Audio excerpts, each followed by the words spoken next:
Welcome back to another episode of What's Up Prof. I'm Martin Smith and Walter Veith. Hi, Martin. Hi, Walter. Are you doing well? Well, the world is in uproar, so we must be doing fine. Oh, we're still going on. Let's open with a word of prayer. Our Heavenly Father, we have these discussions, and it's a little bit of a break in between the chaos in the world. So enlighten our minds, help the discussion, and bless us in Jesus' name. Amen. Amen.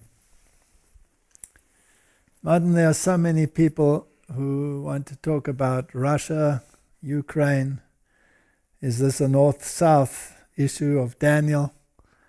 And we've been watching the situation for some time, but,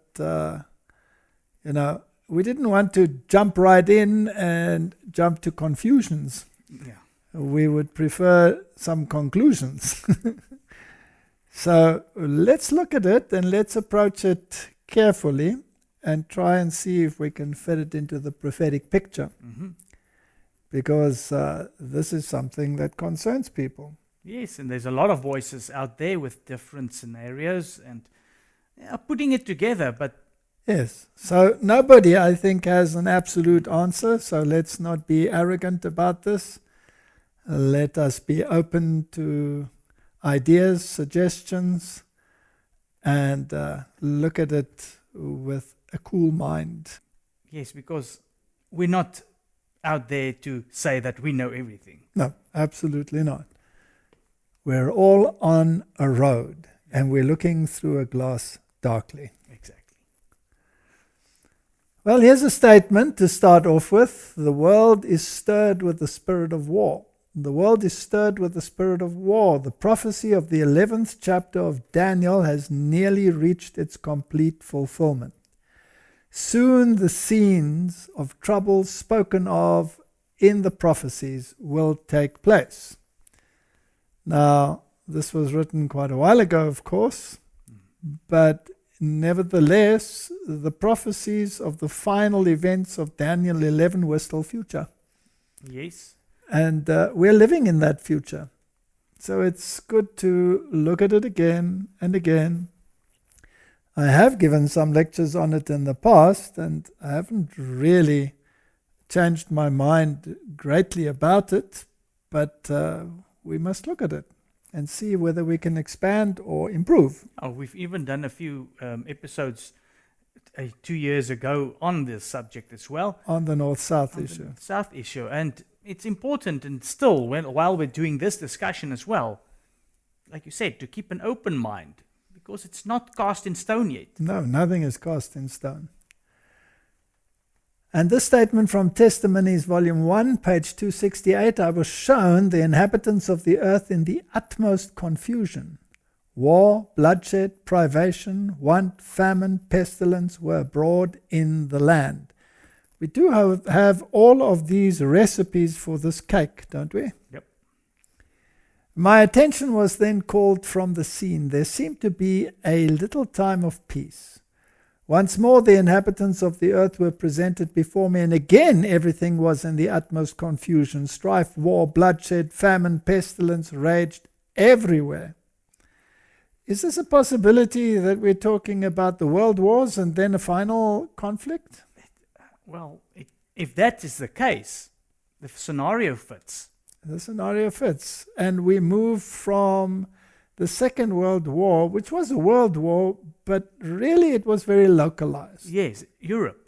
Yes. And maybe Japan. And a little bit in America, but A little bit here, a little bit there. But here it says everywhere. That's a big word. Other nations were engaged in this war and confusion. So that puts it beyond a shadow of doubt that, it's not just a European issue, etc. It is a universal issue. War caused famine. Want and bloodshed caused pestilence. And then men's heart failed them for fear and for looking after those things which were coming on the earth. And Martin, what makes people afraid? something that they don't know.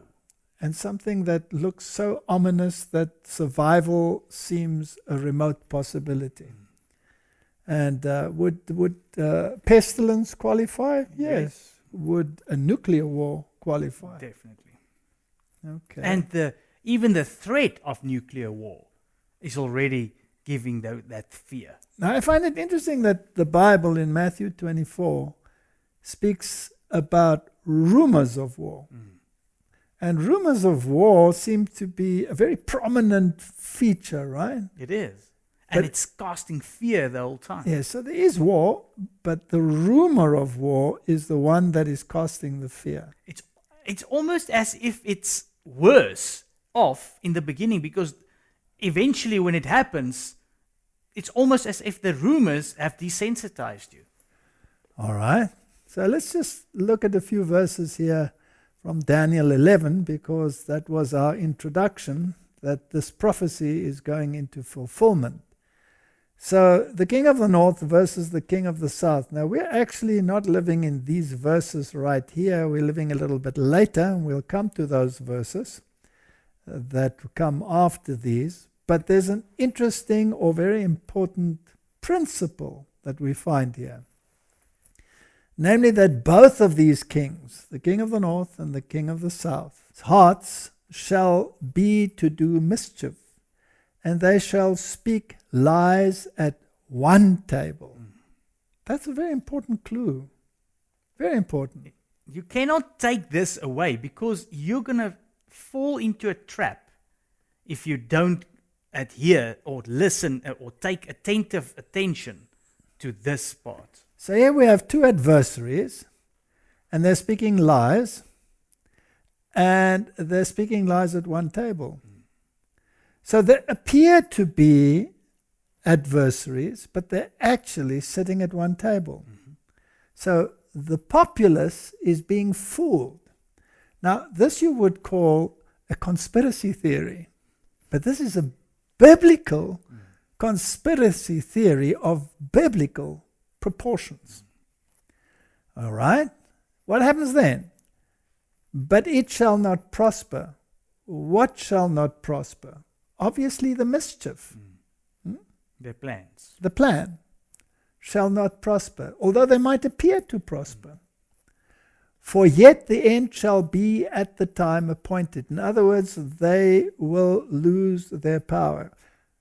Can we assume that this is a global game where people are being lied to by two supposedly opposite parties that sit at the same table? Yes.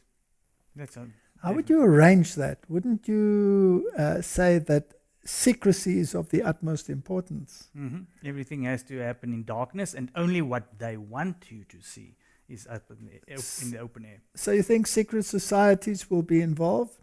We have many statements in the spirit of prophecy that they are involved and that we should have nothing to do with them, right? So people that say this is a conspiracy will really have to do some explaining, because this is very conspiratorial. Now we need to find out what this mischief is and why the charade. Why? Obviously, the charade is to get the mindset of the people through the lies attuned to a particular plan. And that particular plan involves mischief. Yes, deceit. Yes, all right. So at the time appointed, he shall return and come towards the south, but it shall not be as the former or as the latter. We're dealing with a historic issue. But this prophecy also has a future fulfillment, as we saw in that quote from the Spirit of Prophecy. Just like Matthew 24 had a then-time future fulfillment. Now, what is the story here? For the ships of Kittim shall come against him, therefore he shall be grieved and return and have indignation against the holy covenant. And so shall he do. He shall even return and have intelligence with them that forsake the holy covenant. This is a very serious issue. So the ships of Kittim, does that imply that economic issues will be paramount? Yes. Definitely, it will be in turmoil. It'll be in turmoil. There will be an economic, oppressive condition that will cause people to, or the powers that be, to come to some kind of conformity so that they can perform mischief. But it's very important that the mischief is against the Holy Covenant. This is not only a worldly or secular occurrence. This is a religious thing as well. All right, so there's a religious connotation. And the ones who are involved in the mischief are those that have forsaken the Holy Covenant. So would you imagine that the Antichrist would fit very well into that picture? Definitely. I think he will be the leader. He will be the kingpin, right? Because he's the master of those that have forsaken the Holy Covenant. He is called the Antichrist. Yeah. All right? So let's unpack it a little further. And arms shall stand in his part, and they shall pollute the sanctuary of strength, and shall take away the daily, let's just call it daily, for they shall place the abomination that makes desolate. So we have a very religious aspect here. Arms shall stand in his part. He has military power behind him. He controls military power. Yeah. Martin, I have a question. If they're all sitting at one table, do you think that he might control both sides of the military power? I'm sure he does. Does this sound like a logical conclusion? Yes. Okay. That would be very intriguing and very conspiratorial, and I'm sure some will shout conspiracy. But this is what it says here, right? Exactly. Okay, so he has arms that stand on his part. Now, how is he using that power that he has? He's using it to pollute the sanctuary of strength. Now, we've dealt with the sanctuary. The sanctuary basically is the plan of salvation in type. Yeah. That was the heavenly one, and then the earthly one showing towards what Christ will do. All right. So if he pollutes the sanctuary, then he is polluting the plan of salvation. He's putting something in the place of Jesus Christ. That's it. And he is diverting the attention from the plan of salvation into some other thing.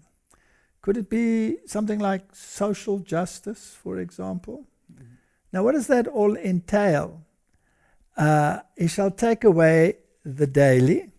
Now, we can have a long discussion on the daily, because sacrifice is added in the original. Now, some claimed that this was a reference to pagan Rome being removed and then papal Rome coming in to power. Be that as it may, let's not get too involved in the daily, otherwise we'll digress here. But whatever it is that they're doing here, they will get to the point where they place the abomination that makes desolate. Yes. Now, what is that? That was the Roman standard. Mm-hmm. That was placed around Jerusalem, right? Yeah. It was a pagan standard. And it was the pagan standard of their power and their authority. Does the papacy, the Antichrist system, claim to have a standard of its power and authority? Yes. Sunday. Mm-hmm. They say it quite clearly. They say it is a mark. The fact that we've moved the solemnity from the seventh day Sabbath to the first day of the week, Sunday, is a mark of our ecclesiastical power. Yeah. If you want to know the strength of anybody, they have this sign, or they have this one thing that shows it. And that is the one thing that shows that the Roman Catholic system has its authority and power. And once the world accepts that authority of the Roman system, then they will have polluted the sanctuary, because they would have put a man who claims apostolic succession in the place of Jesus Christ. And he is the one that hands out salvation through his sacramental acts and by putting his fingers in the so-called treasury of merit. Now, we've dealt with that in previous WhatsApp, so we're not going to deal with it. So the bottom line is, the king of the north and the king of the south sit at the same table. They plan mischief and they speak lies. And their mischief is with those who forsake the Holy Covenant, and they will use military power to get what they want, and they shall take away the daily, and they shall place their mark of authority in the place of God's mark of authority. So this is a religious issue. That brings us now to what's happening between Russia and the Ukraine. Because there are some that feel that Russia, having been and still being a communist country, is king of the south. Yes. Because it's not religious. Correct. Then you have the king of the north, who happens to be the papacy.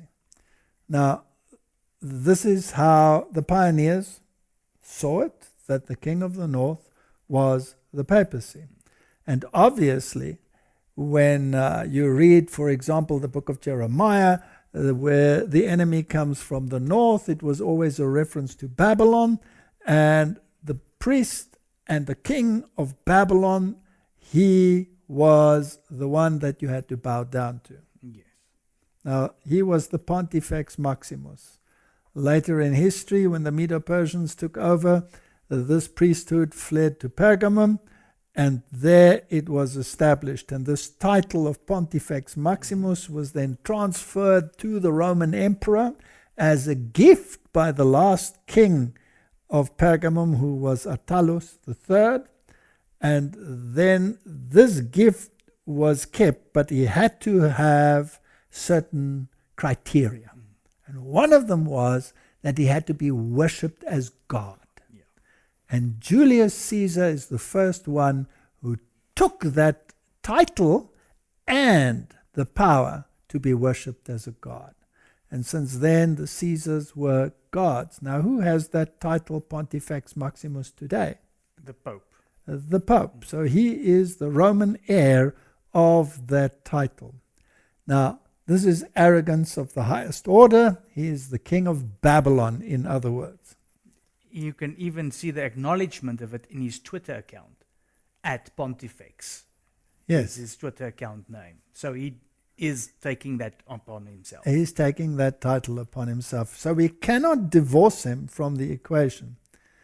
Now, we know that the Counter-Reformation has placed many different antichrists or future antichrists that are supposedly not here into the picture, but that's not the Reformation view. It never was, and it's not an Advent view either. Correct. And it doesn't actually fit in the biblical view. No.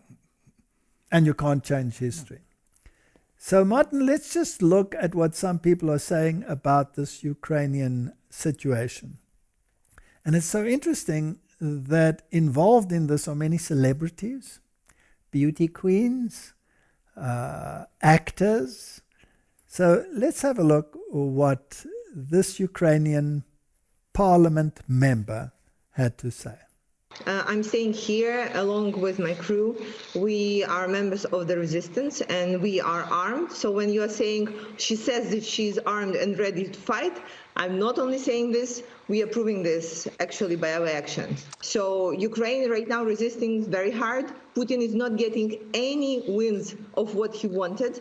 And for now, it's 4,300 Russian soldiers are being killed on Ukrainian soil. So I think it's like a pretty bad result for a dictator, right?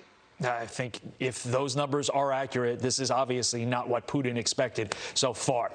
For the rest of us that aren't Ukrainians, I think the world, quite frankly, Kira, is surprised by the will of the Ukrainian people to stand up and fight. Are you? Well, I'm not surprised. We have been fighting Putin for the last 8 years, and we had 3 revolutions in our country when we did not agree with what was going on with the direction of where we're moving in. But right now, it's a critical time because we know that we not only fight for Ukraine, we fight for this new world order for the democratic countries. We knew that we are the shield for the Europe. We knew that we are protecting not only Ukraine, we are protecting like all the other countries that would be next if we fail. That's why we just cannot fail. Do you predict Ukrainian victory over Russia in this invasion? Absolutely. I have no other scenarios in my head. I see people, I see women like me bearing arms and standing up to protect their families, their cities, and their countries. There is no force in the world that could actually destroy us. Well, Martin, there were some interesting things that she said. They're not only fighting for Ukraine, they're fighting for the New World Order. Yeah, and these democratic countries that make up probably NATO and all of this. And what was interesting for me is the part of the resistance. This is all sounds so dystopian movie-like. And I'm not trying to say that it's not bad in anything, but the way that this was portrayed on here, there's a few things that's a little bit hard for me to swallow. Well, she said literally thousands of Russian troops have been killed thus far. And this mighty war machine of Russia cannot crush this little country in a few days. That is a very strange scenario. And they believe that they will have victory. They're practicing with the wooden guns. And there's a lot of talk about all the wooden guns, and some people say this is all fake. There's no doubt that there's turmoil in Ukraine. There's no doubt that there are terrible situations. But whether the media is telling us the truth, that is another story. You see, that's why I'm trying to say this, because we don't want to come over as unsympathetic. No. That's the last thing I want to do. I really sympathize for all, and it's not a good thing that there's ever war. Just like you said, we have to look through the bigger picture and just put it into perspective. So if we look at the prophetic picture, here in the end, there is going to be a clash. It is a north-south clash. But they're sitting at the same table, and they're planning mischief. Together with those that are against the Holy Covenant. We know who they are. And the mischief involves deceit, and that will propaganda will form part of it. Absolutely. All right. Now, what is the agenda here? You know, many people believe that Russia, together with communist China, that they portray absolutely the king of the South, because that is communism, it's atheism, and that is what they stand for. Then the West, they stand with the king of the North. This is the idea that is out there. And with that, the king of the North stands for morality, and the king of the South for immorality. Now, that picture, to me, Martin, does not fit. No. And I'll tell you why. Because in the type, in the original, there were two literal parties. The one was literal Babylon. That stood for the religio-political system. And that literal Babylon was against the king of the south that stood for literal Egypt. Once you move into the spiritual realm, you cannot apply physical nations to the prophetic picture. And the book of Revelation in chapter 11 makes it quite clear when it says spiritually Egypt. Yes. When this power that comes up from the bottomless pit, this final conglomerate, which belongs to this terrible beast that has never changed its colors, really. When that comes up and rules, then there's this supposed clash with a spiritual king of the south. So we're dealing with a mindset. We're not dealing with nations. Now, once you make it nations, then your eyes are looking in a particular geographic area. Yes.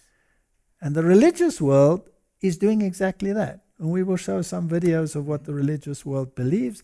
They believe this is all heading for a war with Israel. Yeah. Because that is the prophetic picture that they have, which comes from futurism, which is based on lies. In fact, Jesuitical lies. Mischief.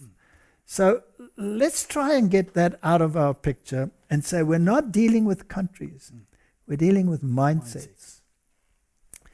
In the Middle Ages, who controlled morality? The papacy.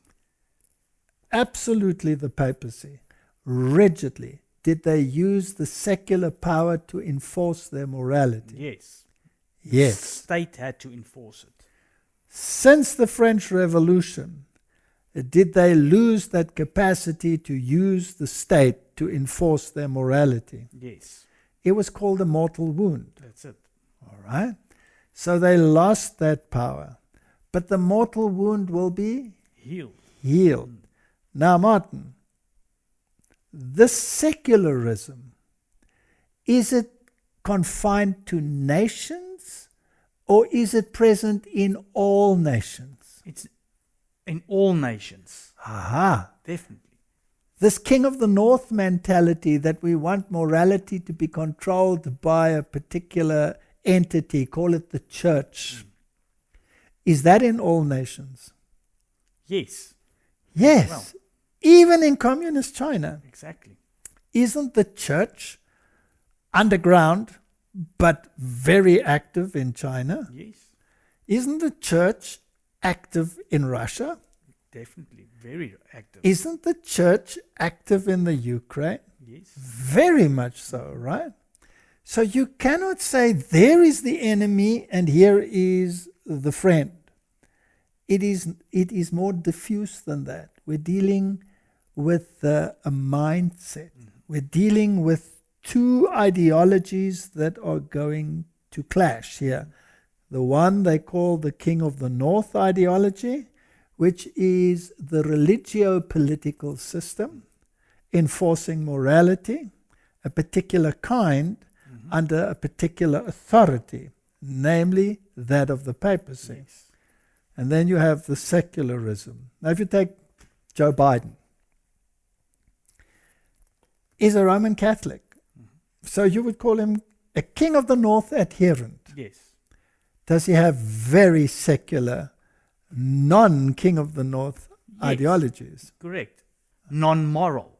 He's got some that's going contrary to what the actual King of the North sees as moral. All right. So is there a confusion because he's actually comprising both King of the North attributes and King of the South attributes? Yes. The bottom line is one of the mindsets must go. Mm-hmm.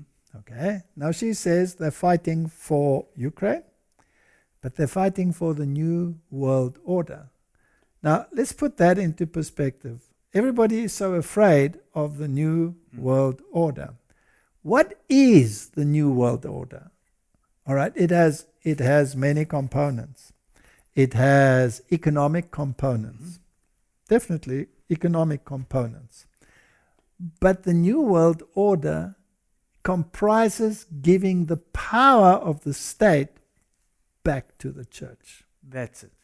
That is the new world order. Because the Bible says the kings of the world will give their power unto the beast. Was that power removed after the French Revolution? Yes. Will they give it back? Yes. Yes. So let's look at it from that perspective, and that sort of sets the stage for a discussion. Now, Martin, here's a speech by Putin. And it's a very interesting speech because it sounds more as if the King of the North is speaking than the King of the South is speaking, right? Yes. Now, does this man have nuclear capabilities? According to all data, yes. Yes, so his finger is on the button. Has he been quite vocal about it? Yes.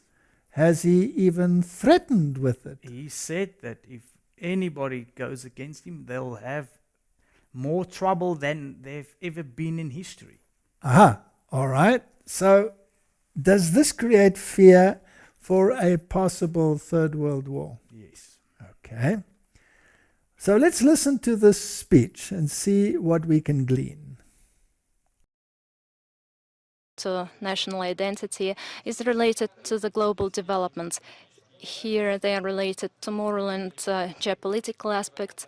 We witness many Euro-Atlantic countries are refusing, forgetting their roots, including the values of Christianity, which form the basis of the civilization.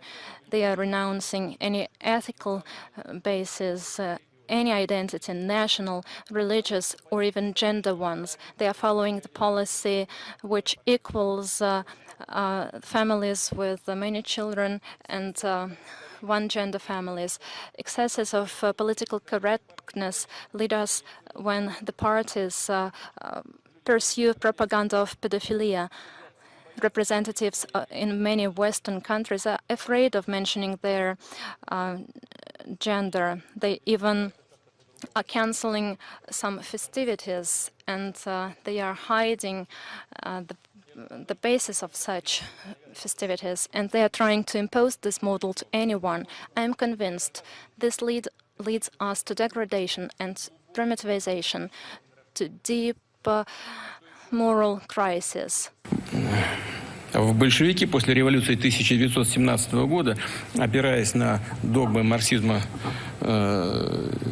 Маркса и Энгельса, тоже объявили, что изменят весь привычный уклад.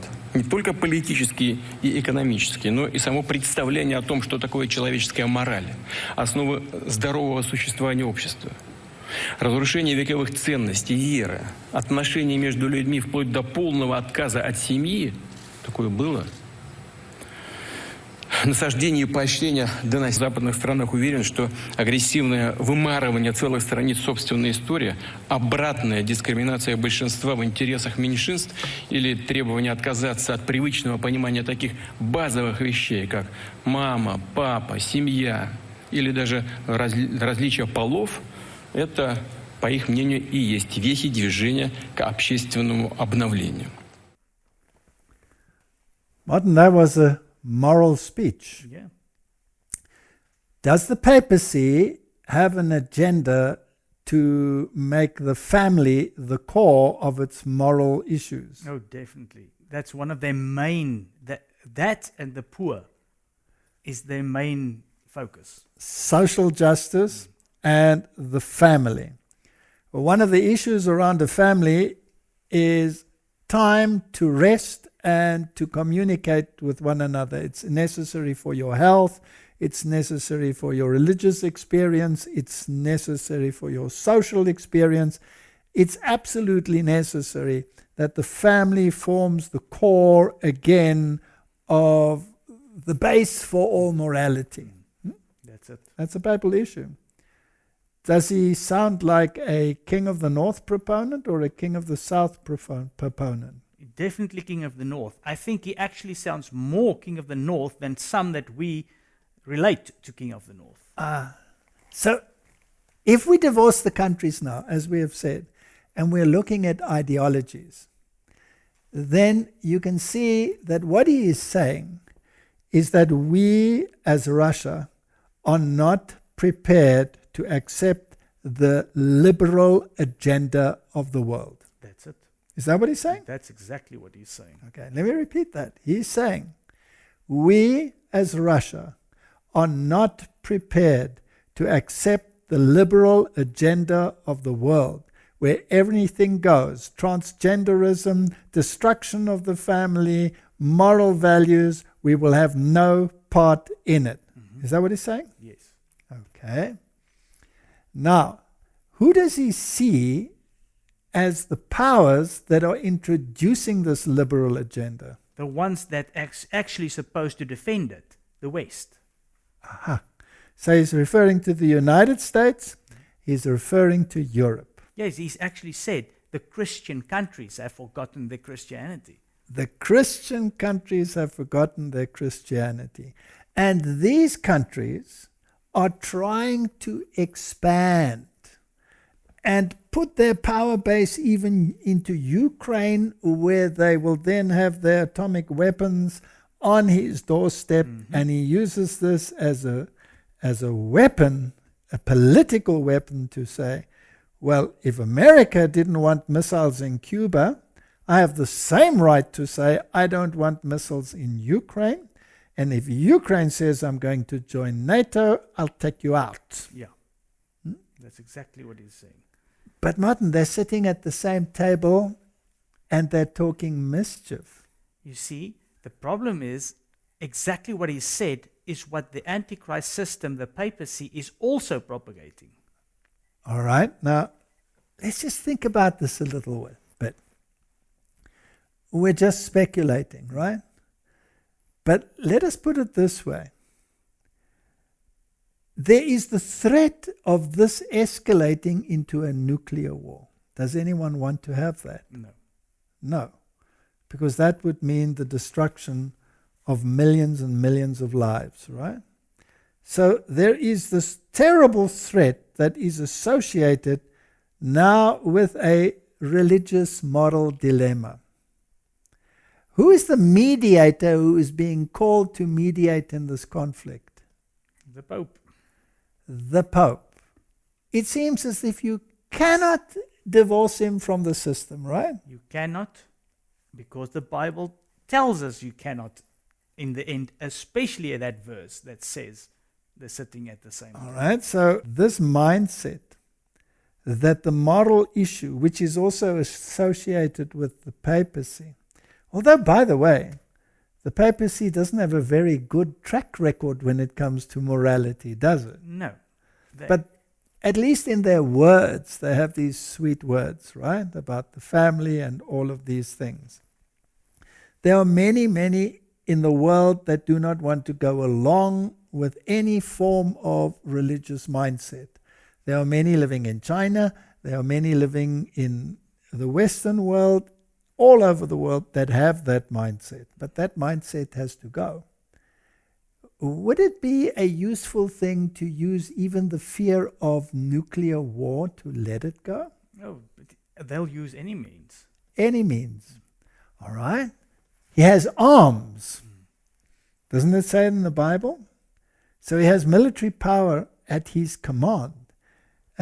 Is it only one side or both sides of the military power that he has at his command? Could he play them up against each other? Yes. Ordo ab cow. Is this happening at the moment? I think it is. Now, what, Martin, if the Russia says, I will not accept the Western mindset, and I'm prepared to push the button to prevent it, what if fear drives humanity to the point of compromise and says, let's give the moral values of the papacy a chance? Putin, would you accept that? And you know what? The problem that I see is it sounds good because it sounds biblical. Good. And it could prevent war. And how would it look if anyone wants to go against prohibiting war and even it's got moral values attached to it? All right. So even those in the West that are opposed to the union of church and state, if it can prevent this Holocaust, wouldn't it be wise to give this power a chance? After all, this power portrays itself as so concerned about the poor, uplifting the downtrodden, and all it wants is to give the family its place back. And they don't realize that he's working against the Holy Covenant and setting up the abomination of desolation, namely his moral authority over and against God's moral authority. Is that a possibility? It is. And now you've put into the mix patriotism. So a lot of people will support this also because if you're a patriot, you understand that this is also morality in this patriotism that they support. Now, it's interesting to me that Russia is the one in the fray at the moment, because Russia is a religious country. Yeah. All right, it had enforced atheism on it for decades, but the Orthodox Church came out on top. But the Orthodox Church only came out on top once it had reached an agreement with the papacy. Yeah. Because communism is a papal invention. It was invented by the Jesuits, practiced in great detail in their reductions in South America, and then introduced via their agents, Karl Marx and all of those associated with him, and introduced into the Bolshevik Revolution. And you can actually deduce from what he said that he's against what the Bolsheviks and the whole communism era had portrayed. Okay. Now, Martin, also important is that the ships of Kittim were involved, the economics. Again, can you separate it absolutely and say the economic power is only with the West and not with the others? Not at all. Because they can also form a very powerful economic bloc. Especially now. You cannot say that China is not a powerful economic entity. All right. So let's have a look whether they could perhaps be sitting at the same table. And I have to say, when I mention now names like Mrs. Merkel, even Vladimir Putin and so on, they all have been young global leaders of the World Economic Forum. Mm-hmm. But what we are very proud of now, the young generation, like Prime Minister Trudeau, President of Argentina and so on, that we penetrate the cabinets.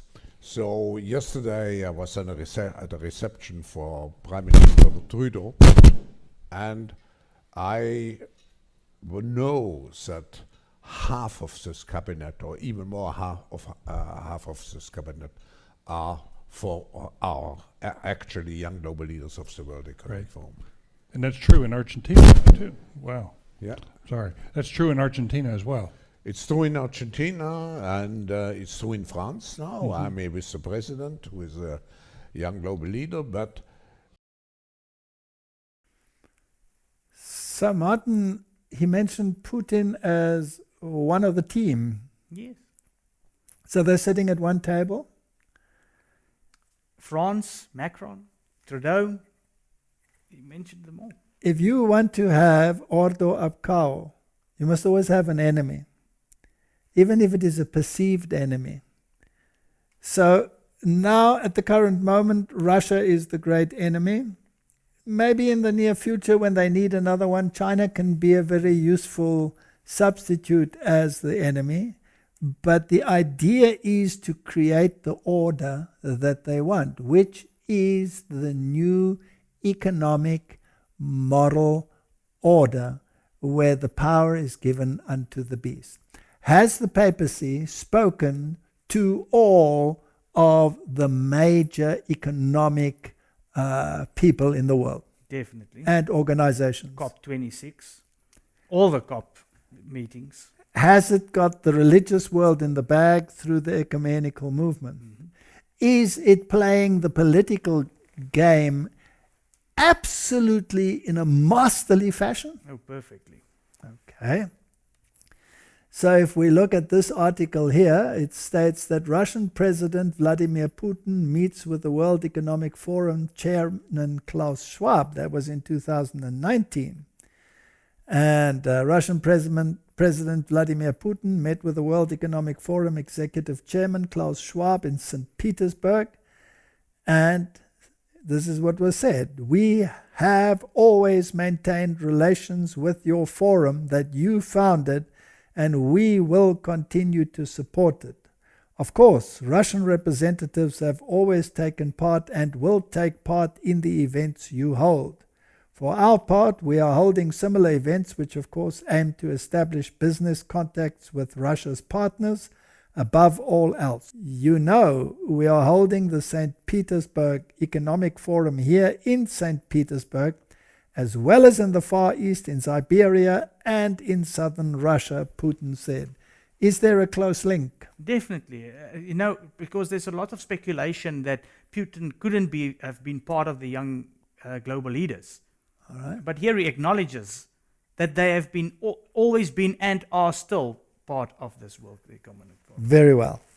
Now, if this is a game, sitting at the same table, to get the world out of fear of nuclear conflict, to eventually embrace the moral superiority of the papacy, then the kings of the world will be giving their power unto the beast, right? Mm-hmm.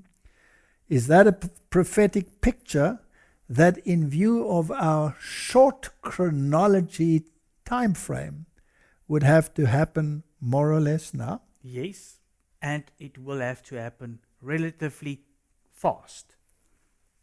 The last events will be Rapid ones. rapid ones. We've just moved from a major calamity into the next calamity. Exactly. Now, let's have a look at the other role player, namely Zelensky. What is this picture at the top here? It's the World Economic Forum. Yes. Were the ships of Kittim very active here? Mm-hmm.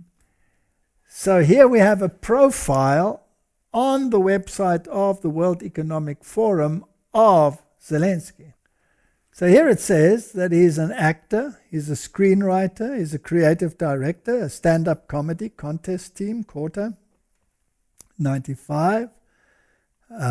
He played the lead role in the Servant of the People TV series that won the World Fest Remy Award, USA 2016, and made the comedy film finalist shortlist of the Seoul International Drama Award, South Korea.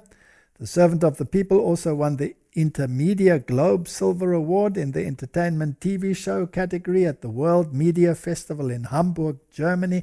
But did he get pretty universal exposure? Yes, he is actually a very well-known and popular actor. So did they raise his profile? Oh, definitely. He became, well, you can call it an idol.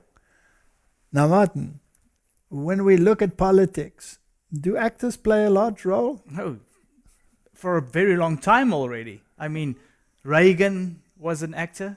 Yeah. John Paul II, the Pope, was an actor. Didn't the present Pope also play in movies? Quite a few. All Jesuits are trained in Jesuit theatre, after all. It's part of their game. They believe what the supposed Shakespeare wrote. All the world's a stage, and all the men and women merely players. Yeah. All right? On the 21st of April 2019, he won the regular election with 73.22% of the vote, and on May 20, 2019, was sworn in as president of the Ukraine. So if they're all involved with the World Economic Forum, and Putin is also involved, do they all know each other very well? I'm sure they do. Are they perhaps sitting at the same table? Well, they're sitting at the same World Economic Forum table. Now, how does the world portray the issue at the moment? They're portraying Zelensky as this hero who has his military gear on, who has his bulletproof vest on, and he's the one fighting in the street, keeping away this big monster which is called Russia. Yeah. I believe if Russia really wanted to, it would take 2 or 3 days and they would have it in the bag, right? But they're dragging this out. All the world's a stage, and all the men and women merely players. We have to look not at the event, horrendous as it may be, because the Jesuits say that the ends justify the means, even if it means a lot of collateral damage. That's it. And that means even if there's a lot of people that has to die. All right, now what have we heard in the media? Now, what did that verse say? Are they speaking truth or are they speaking lies? Lies. All right. So the verse says that there was a crack team that was sent to assassinate him, but it was foiled. So he's being played up as the hero. Yeah. How much is truth and how much is lies, we will only one day know. We will one day know. Yes, and if you take the video that we've shown first about that parliament member, Yes. and there's the beauty queen that's armed and ready and fighting, it's a lot of hype to portray them as heroes. And you only hear a one-sided set of heroes. The other one is, they're trying to portray Putin as the stoic, sitting in his office with his stern face, etc., etc. But the Bible tells me that the end game is based on lies. It's interesting. I was trying to search for some comments or any news of the Putin side, and there's none. You cannot find anything. There's nothing. I'm in contact with a person that's in Russia, and most of their correspondence, they're shutting down these things. So you don't hear the other side. It sounds a lot like the pandemic situation. Well, you only hear one side of a story because that's the scenario that everybody has to be fed. All right, so let's just make sure. Here we have many pictures of Putin and the papacy. And it goes back in history because he was even involved with the previous popes, right? And all the way back to John Paul II. John Paul II, all the way back. And he's a very devout man because look at what he's doing right here. That's something that shows a certain kind of devotion that is not of an ordinary kind. Mm-hmm. Mm-hmm. So we cannot, in my opinion, place this man squarely in the King of the South category. Not at all. He's playing a game in order to get the mindset of the world to accept the moral authority of the Pope. Mm-hmm. Let's look further. What about the other side? Are they also associated with the Pope? Let's read. President Zelensky said on Twitter, thanked Francis at Pontifex for praying for peace in Ukraine and a ceasefire. The Ukrainian people feel the spiritual support of His Holiness. Both of them sitting at the same table, Martin? Mm-hmm. Is this evidence or is this conspiracy? And if you take it into the biblical timeline, right at the end, both are associated with the papacy. Here is the religious news service from February 27, 2022. Pope Francis calls Ukrainian President Zelensky to express profound pain. In a tweet Saturday, the Ukrainian embassy to the Holy See said during the phone call, Pope Francis voiced his most profound pain for the tragic events unfolding in the country. The way in which they portray the Pope as this extremely concerned moral leader of the world. It's the latest effort made by the Vatican to show support and mediate peace in the Ukraine. Now, did he speak with the other side? Yes. As Ukraine bleeds, Pope Francis and Russian Patriarch Kirill could be negotiators. Is this the church? That's it. And negotiating with the state? Mm-hmm.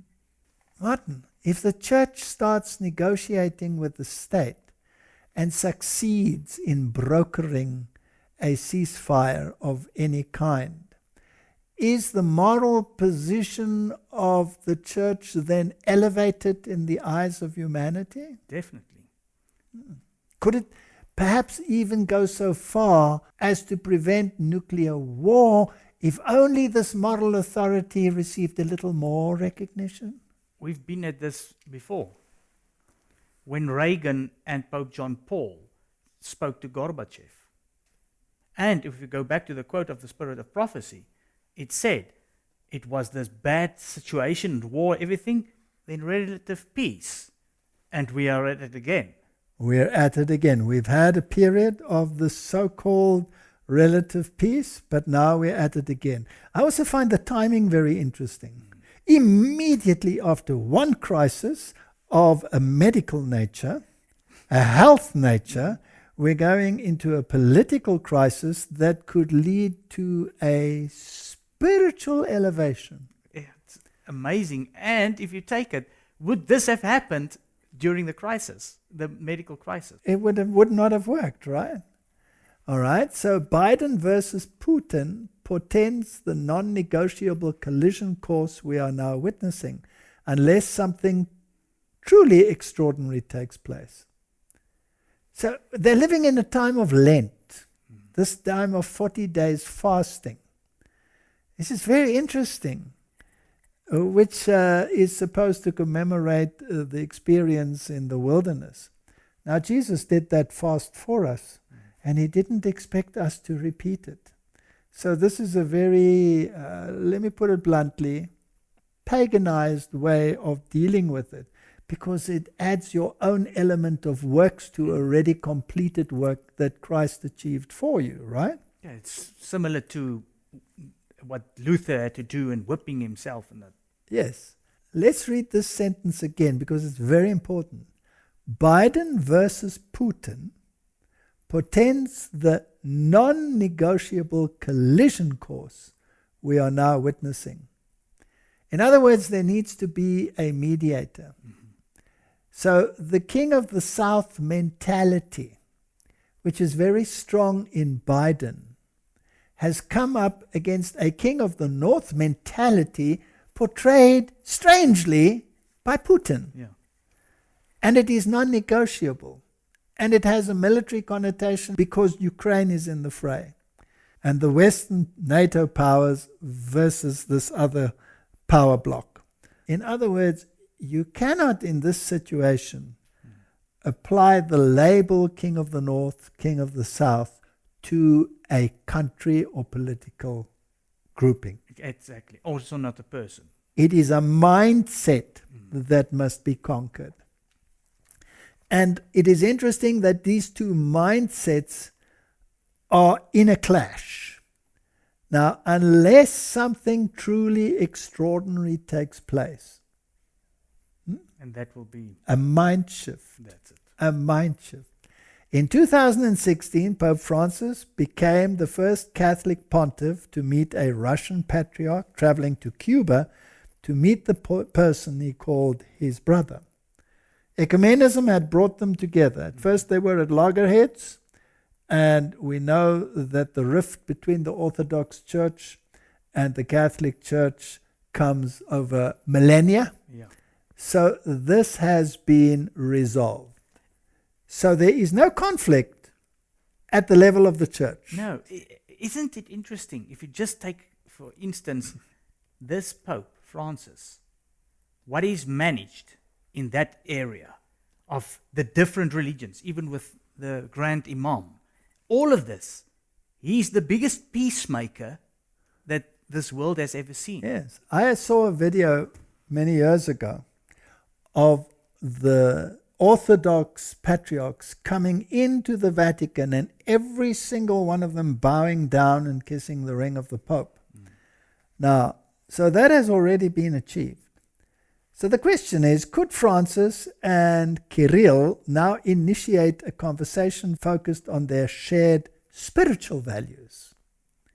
Is there ground for one more inspired handclasp between men of faith to restore peace? Church and state. Now, in this negotiation, who is taking the chair? The Pope. The Pope. If they succeed by reaching into the heart of this standoff, it could bring us back from the brink and deliver the second greatest miracle in modern history. Martin, I believe the kings of the world, in order to avoid a nuclear calamity, will have to give their power unto the beast. Exactly. And once he has done that, what did the verse say? They will set up what? Abomination of desolation. Ah, isn't that what we've been speaking about for years? That's it. So, Pope in the middle of Russia-Ukraine crisis. He's in the middle. The news tells us he's in the middle. The papacy is back in global politics. That is assuming it ever left. Martin, this has been a game that has been coming a long, long time. The gesture by Pope Francis to visit the Russian embassy in Rome on Friday was undoubtedly a notable event for a variety of reasons. The Vatican has a centuries-old foreign service of diplomats and spies, think tanks and journalists. Nothing that the Pope does is ever coincidental. Martin, this is the Asia Times. It sounds like a reference from the Bible. Yeah, or the spirit of prophecy. There's also the ponderous Vatican bureaucracy which makes the decisions for the Pope. But interestingly, Francis's visit to the Russian embassy on Friday was not listed in his customary daily program sheet of engagements. So there are negotiations behind the scenes. That alone makes it an extraordinary hands-on papal gesture that has no recent precedent. The US cable network CNN reported that the Pope spoke with the Russian ambassador for more than an hour and a half. Francis has called for the peaceful end of the conflict and is urging Catholics to set Wednesday aside as a day of fasting and prayer dedicated to peace in the Ukraine. Now, according to other sources, he actually spoke on the phone to Putin himself. So is he taking center stage in the political drama? Definitely. All right, so let's look at Catholic culture. The ambassador, Ukraine, would welcome papal visit, Vatican mediation to avert war. The papal visit will have a very great impact for the development of the situation. And let's see what they said. As I understand it, the Vatican would be ready and happy to create this possibility for meeting leaders from both sides. He added, Ukraine is completely in favor of this very influential, very spiritual place for a meeting. If Russia confirms its will to sit at the table, immediately Ukraine will respond in a positive way. So they are all willing. So at the moment it's happening telephonically through the various embassies. But he's taking center stage. So the Pope makes an unprecedented moves. He makes a personal appeal in remarkable Russian embassy visit. Pope Francis went to the Russian embassy on Friday to personally express his concern about the war in Ukraine in an extraordinary hands-on papal gesture that has no recent precedent. Francis later assured a top Ukrainian Greek Catholic leader he would do everything I can to help.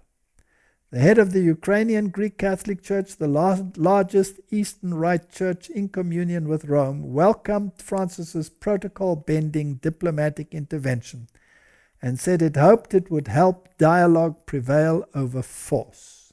His Beatitude Shevchuk said the Pope later phoned him in Kiev and assured him, I will do everything I can.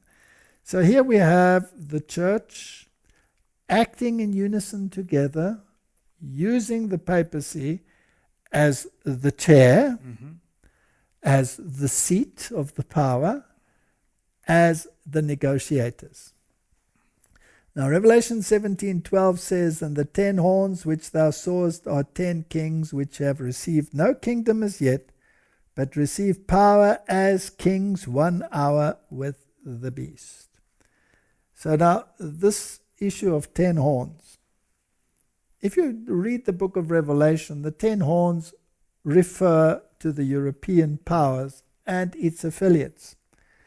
So one of the outflows of the 10 horn powers is, of course, the United States of America and any of the colonies in the world as well.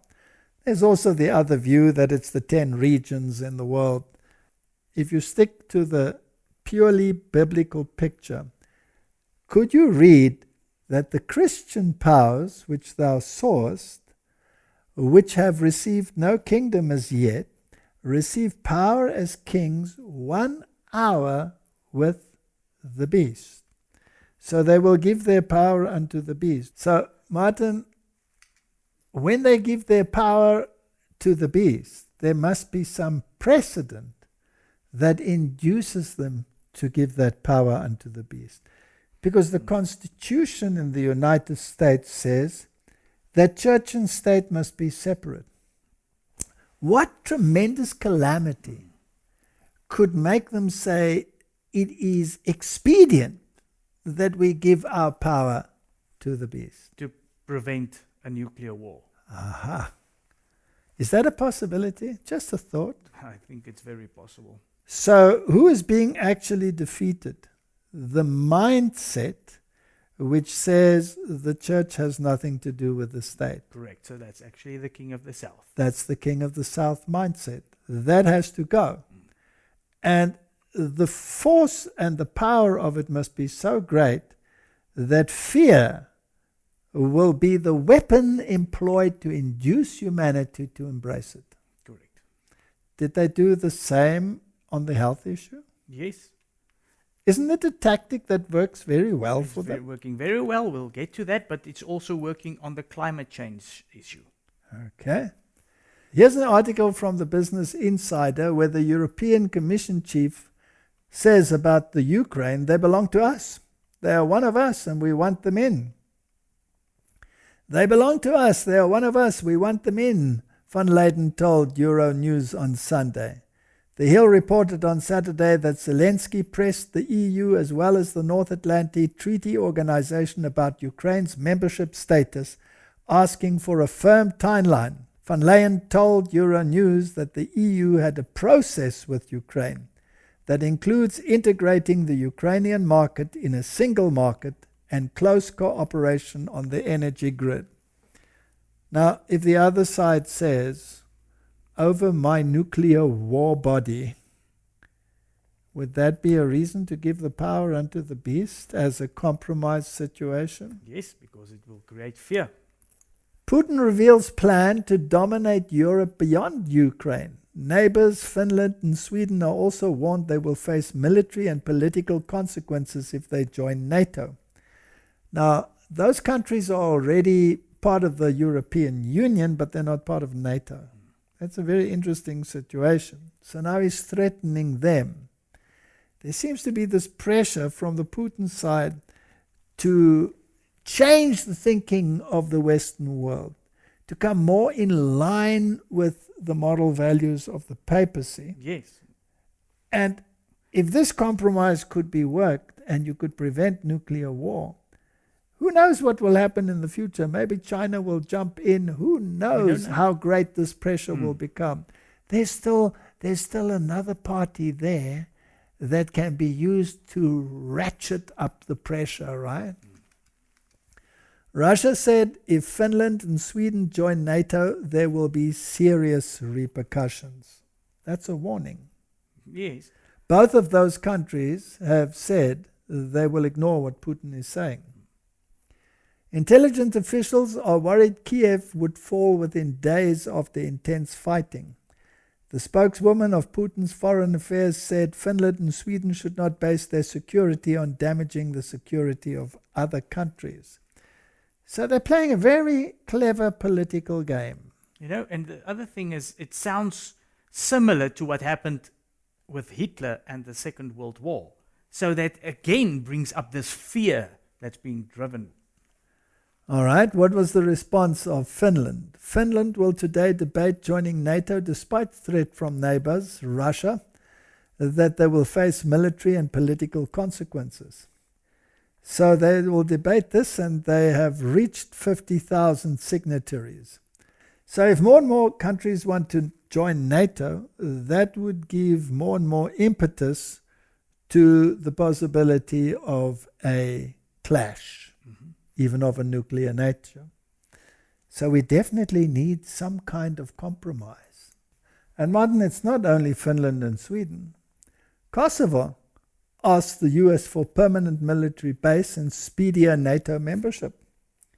Kosovo has asked the United States to establish a permanent military base in the country and speed up its integration into NATO after Russia's invasion of Ukraine. Kosovo's defense minister, Ahmet Mihaj, said on Sunday, accelerating Kosovo's membership in NATO and having a permanent base of American forces is an immediate need to guarantee peace, security, and stability in the Western Balkans, Mihaj said on his Facebook page.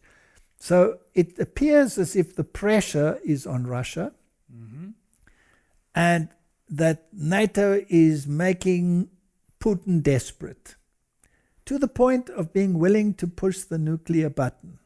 What a perfect situation to get a new world order.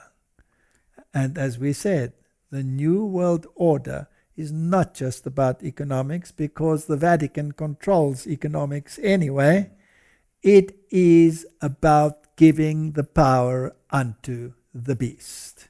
And this links on to that verse in Revelation where those kings get an hour of rulership with the beast. Now, Martin, is this something that has developed now just suddenly out of the blue, or has this perhaps been on the cards for a long time? No. If you go back, this has been coming for a long time. Didn't we just read in that article that the papacy plans long ahead? Now, in 2015 already, Gorbachev issued a warning that there could be nuclear war over the Ukraine. This has been planned for a long time. I think they've been sitting at a table for a very long time. In an interview with the German weekly news magazine Der Spiegel, 83-year-old former Soviet leader Mikhail Gorbachev said the crisis in Ukraine could lead to large-scale war in Europe or even a nuclear war. We won't survive if someone loses their nerves in the current tension. So this is a game plan. This is the game plan. Here's an article in the Express from March the 2nd. Means war with Russia. Putin to face full NATO power this week if slaughter not stopped. So is there a threat from NATO? Yes, you've got both threatening each other. Okay, Vladimir Putin has been warned NATO could opt to intervene directly in Ukraine if public pressure to stop the slaughter of citizens were to grow further. So this propaganda machine is doing a tremendous job here. Martin, do you think it's possible that some might think, well, maybe Russia by itself can still be contained? What if we throw China into the mix? Would that be a more scary scenario? Definitely. What countries would then be threatened besides Europe? Asian countries. All the Asian countries. Australia and New Zealand, would they also come into the fray? Then that would be a pretty universal thing, right? So if you could have this added to the fray, then we are sitting, according to the media and according to the game plan, on a powder keg that could explode. So emboldened by lack of Western aid for Ukraine, communist regime declares Taiwan belongs to China.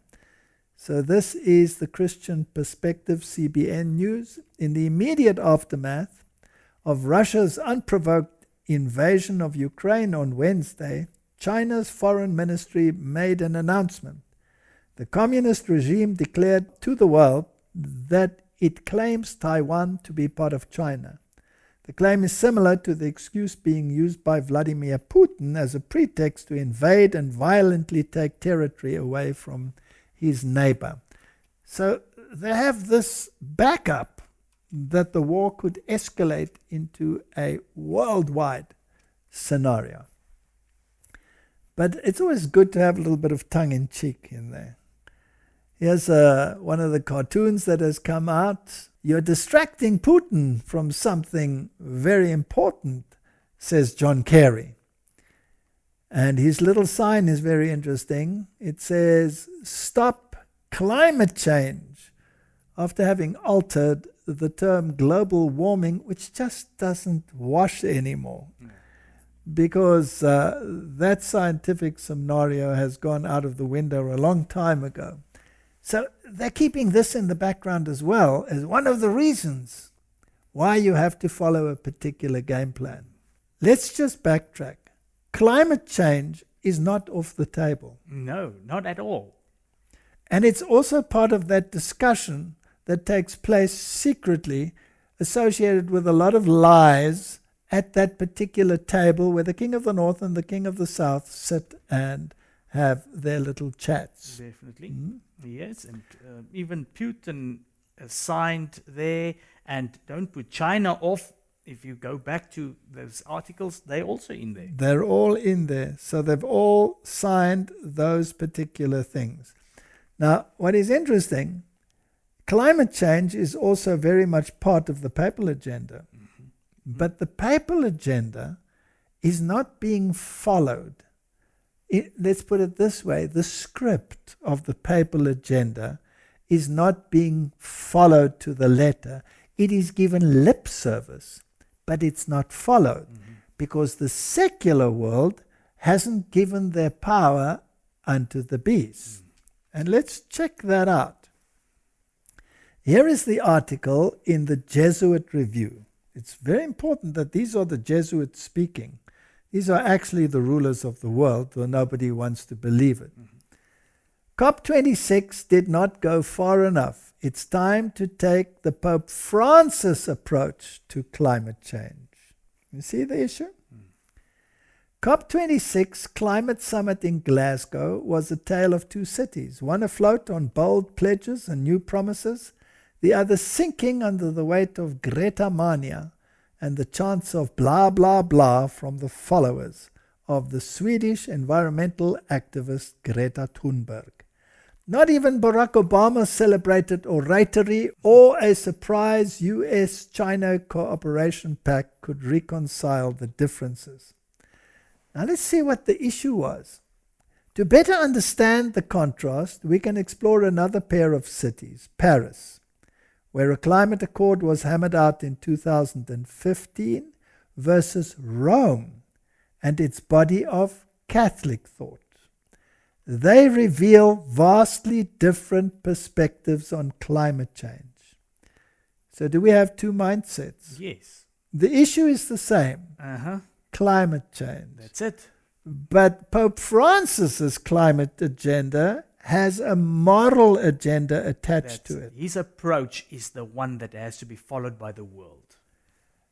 But the world is not following it. No. Is that a king of the north, king of the south clash? Yes. Okay. The Paris approach has everything backwards. It began with the scientific data of global warming and manufactured elaborate methods to stop it, never pondering the larger question, to what ends? The moral issue. Rome or the Catholic Church begins rightly by defining life's purpose and then searches for socio-political structures that will get us there. Paris asks us to reason our way to ecological sustainability from an ideological starting point of planetary plunder. Rome encourages us to use Ignatian spirituality, to seek God in all things while instructing us that we are all stewards of the earth. That is a mind-blowing statement. So here we have a moral issue, a religious issue, which the Paris Accord excludes. Yeah. So the Paris Accord is King of the South philosophy. Here the Jesuits are saying that's wrong.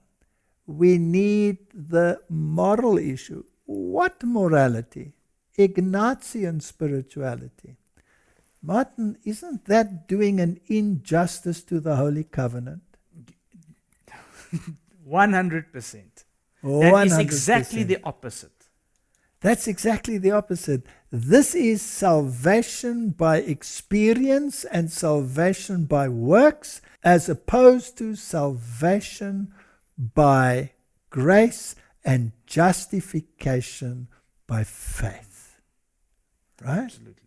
So we have an injustice to the covenant, and that is what they want. But they're not getting it. Can they now use the threat of nuclear war in order to achieve that aim? Let's continue. Paris expects virtuous behavior from an anthropological premise that privileges self-interest and individual liberty. Secular mindset. King of the South philosophy. Rome understands that virtue flows from the pursuit of the common good defined by solidarity, charity, and reciprocity. Solidarity. Fraternity. That's it. Did the papacy sign an accord with Islam on this issue? Yes. Is the Orthodox Church on board? Yes. Is the Protestant world on board? Everybody. So who's against it? Only the King of the South philosophy. That's it. Martin, the King of the South philosophy will have to go. It's pushing against the King of the North. And the King of the North, according to the scriptures, will prevail. Okay. Rome therefore informs the climate change challenge on two levels. The epistemological, by properly framing the question and identifying the root causes of the problem. And the practical, by offering operational principles upon which socio-political solutions can emerge. The Roman document that most obviously serves as the counterpoise to the Paris Agreement is Laudato Si. Does that contain the abomination that causes desolation? Yes. And it contains the mark of the beast. Which is the abomination of desolation. Pope Francis instructs us that all things are connected and that climate change, social injustice, and economic inequality are inextricably linked. Is the World Economic Forum involved? Yes. So whose side are they on? King of the North. Aha. Throughout the encyclical, Francis explains how our idolatry of the machine and our unbridled pursuit of narrow self-interest crowd out any sense of justice and the common good. Roman Catholic social thinking has to be introduced into the world. Do you remember that book by John Robbins, which is called Ecclesiastical Megalomania? Yes. Remember that we discussed that on a WhatsApp Prof? Perhaps people should look at that again. Yeah. I'll put the link in again. Put the link into it. Then we can start seeing this picture forming. Martin, this is a prophetic picture that is so profound. So if we go to Daniel chapter 11 and we read further from verse 40, and at that time of the end shall the king of the south push at him. But Martin, they're sitting at the same table. So this is a historical event that happened when the papacy lost its political power, right? Yes. But Revelation promises that it will receive it back. Then we are told in the book of Revelation that this clash was also a north-south clash when the papacy lost its power. And that spiritually, the king of the south was Egypt. Spiritually, not literally anymore. So we cannot put it into a literal country. Yes, it's minds. It's minds that are clashing. So will there be another possible push at the end? Yes. And the king of the north shall come against him like a whirlwind with chariots. That's using a war machine, Martin. Horsemen, that's a war machine. That's soldiers on the ground. Many ships, that's the economy. And he shall enter into the countries and shall overflow and pass over. So his mindset is going to win. Yeah. He has the military of all these countries at his command. And he's telling you lies and giving you propaganda to make you believe a certain scenario. But the agenda behind it has to be studied in detail. I just want to also say here, we don't know exactly what can happen.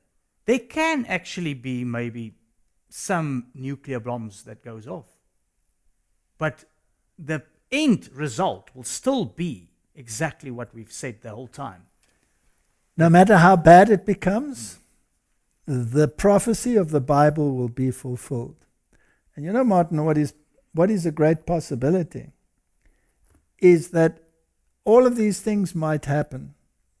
And the Bible says that the abomination of desolation will be set up. And then there will come a time of trouble such as never was. Perhaps then the buttons can be pushed. Yes. But then it is too late, Yeah. because it's after the close of probation. Now we also had this terrible warning in Daniel 11:41. He shall also enter into the glorious land, and many countries shall be overthrown. But these shall escape out of his hand, Edom, Moab, and the chief children of Ammon. Now those countries are all descendants of Abraham. In other words, what it is saying, he will also enter the church, even God's church.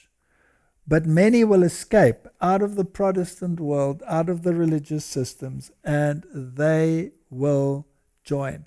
Now it's interesting that it also mentions Edom. In other words, many in the Islamic world will also come to a knowledge of the truth at the end. And it's already happening.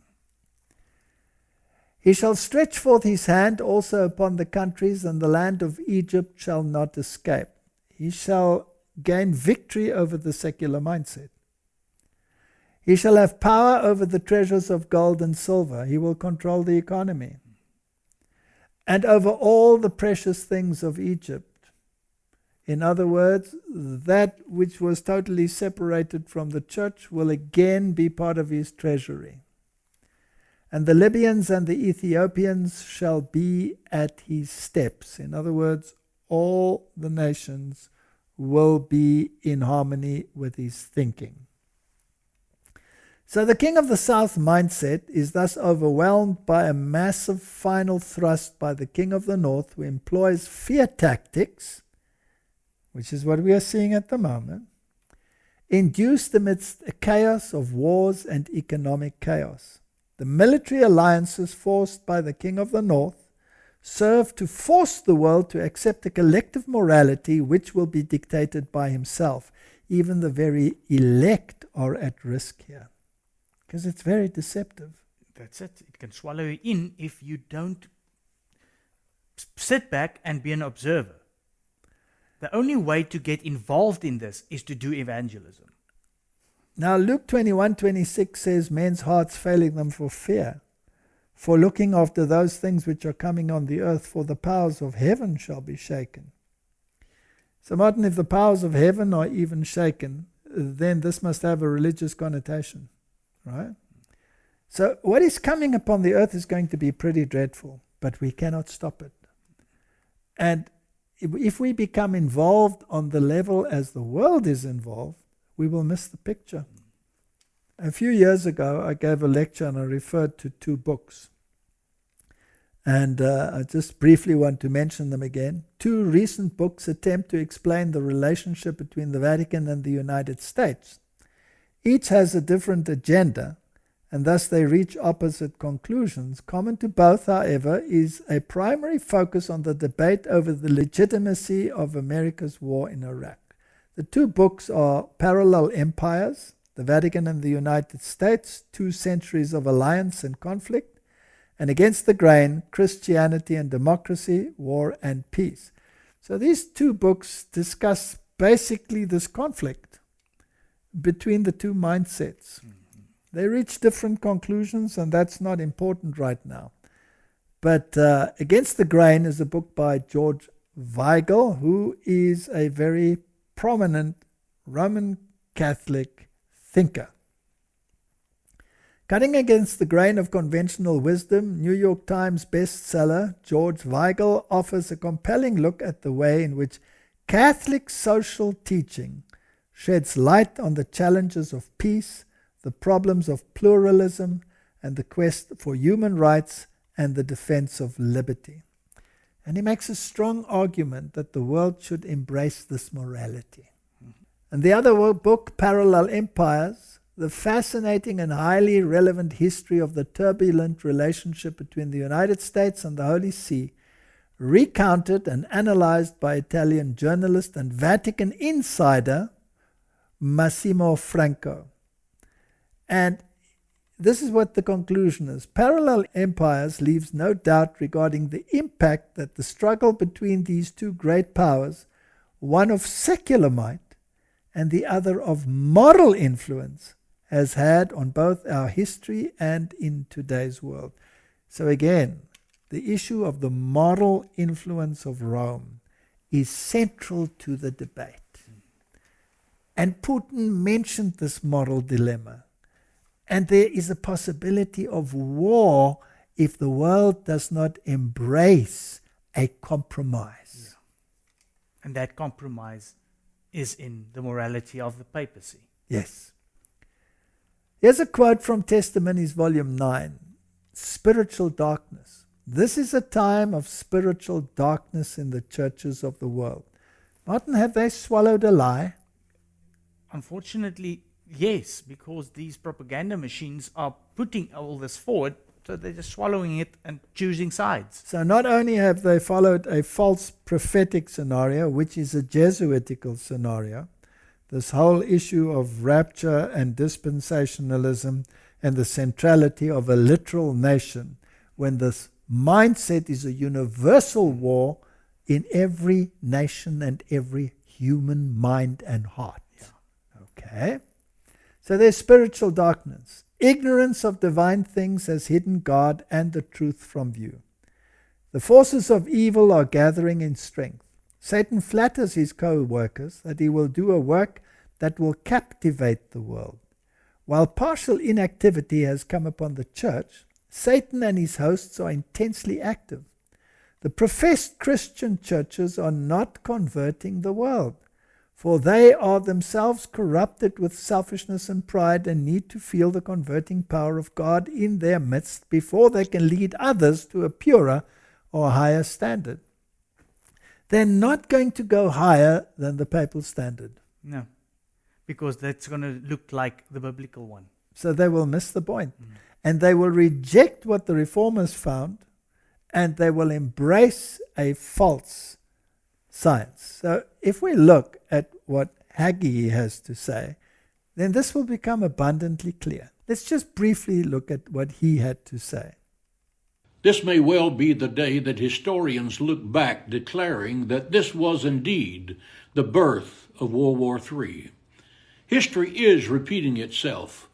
Putin is doing exactly what Hitler did to get World War II started. Hitler declared to European leaders his need to invade Poland.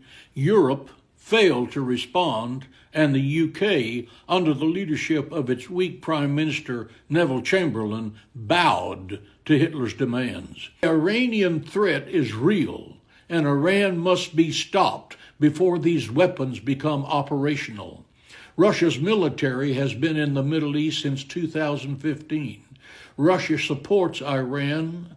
Iran trains, equips, and funds the terrorist armies of Hamas and Hezbollah, who are begging for the green light to attack Israel with a nuclear weapon. People of America, our nation is in a severe crisis. Now is the time to show our strength.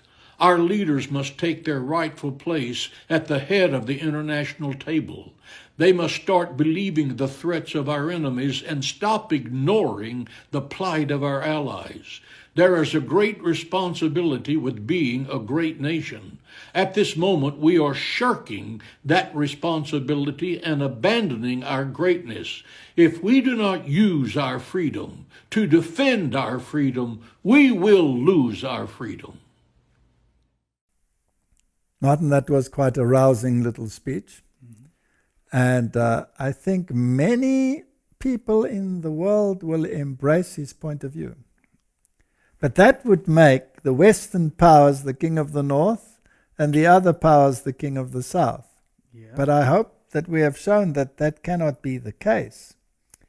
In other words, what he is portraying is the Jesuitical agenda for the end time events, rather than the biblical agenda, where the papacy is the beast of Revelation chapter 13. And the war is a universal war, not focused on a literal country somewhere in the Middle East. This is actually a false prophetic picture which should be set straight. Yeah. All right, Martin.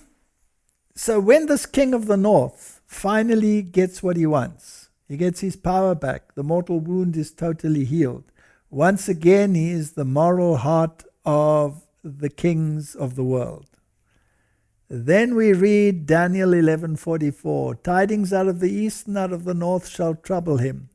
Therefore he shall go forth with great fury to destroy and utterly to make away many. Now we've discussed this before. The tidings out of the east is the warning against the second coming of Christ. The tidings out of the north, well, he's the king of the north. Why is he worried about the north? Yes, so there has to be another north. There has to be another north, and that north is the throne of God. That's it. So this is the direct intervention of God in the affairs of men. And Christ will return from the east. This is the Advent message. The Advent message that warns that the time of his judgment has come, that Christ will return, and that you should not accept the mark of the beast or you will obtain the plagues. This will be especially prevalent after the close of probation. Now, has the papacy already voiced concern about evangelists that use the media to proclaim messages such as these? Yeah. Yes. He has, right? Definitely. All right. Daniel 11:45, and he shall plant the tabernacle of his palace between the seas in the glorious holy mountain, yet he shall come to his end and none shall help him. It's a rather sad verse, right? Yeah. What you were saying earlier, during the pandemic, if you were against the norm, you were labeled and ostracized. Now there's laws being written in that if you go against the narrative, then you are equal to a terrorist. That's a very sad state of affairs. So if we go to Daniel 11:45 and we look at them in the other translations, like the NIV or the New King James Version, it says, he will pitch his royal tents between the seas at the beautiful holy mountain, yet he will come to his end and none will help him. And the New King James says, he shall plant his tent of his palace between the seas and the glorious holy mountain. Whereas the King James says, in the glorious holy mountain. So he will even exert his influence within the church of God in the final days.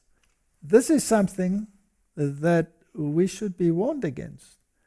So Martin, we are living in very perilous times. And I don't know how others feel, but I feel that the final events are coming to fruition very rapidly. And this conflict, it's been dragging. And there are certain portrayals of heroes, as we have seen. Why? Because this message has to come through, that we need this moral mediation. And I believe that the kings of the world are on the verge or will be pressurized to give their power unto the beast, which they've probably done in secret already, just to convince the mindset out there that this is absolutely necessary for universal peace. And then when they achieve it, they will shout, Peace, peace and safety. and safety. And what will happen? Sudden destruction. May God help us to reach as many people as we can with the true gospel, the everlasting gospel, that we cannot give our power unto the beast and turn our efforts against the holy covenant. May God help us to set the record straight. Let's pray. Heavenly Father, the world is on the verge of the greatest deception in the history of humanity, and the result will be devastating. Unless we embrace the truth and accept the fact that we have to separate ourselves from Babylon, we will be swept away in the whirlwind that is coming. Help us to warn the world, and may you reach through your Holy Spirit all those that cling to you, that cling to salvation in Christ and Christ alone, and believe the Scriptures. I pray in Jesus' name. Amen. Amen.